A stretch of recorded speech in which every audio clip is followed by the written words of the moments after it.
நன்றி, கோடான கோடி நன்றிகள்.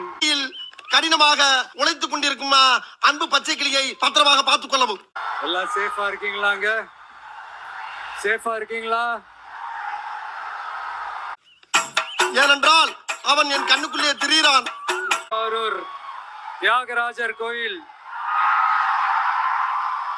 ஆடி தேர் தான் உடனே மனசுக்கு ஞாபகத்துக்கு வரும்.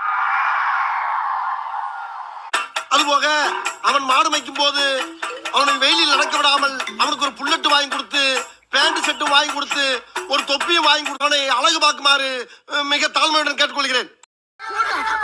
அவர் அண்ணன் கூட்டம் சொல்றாருல, நாங்க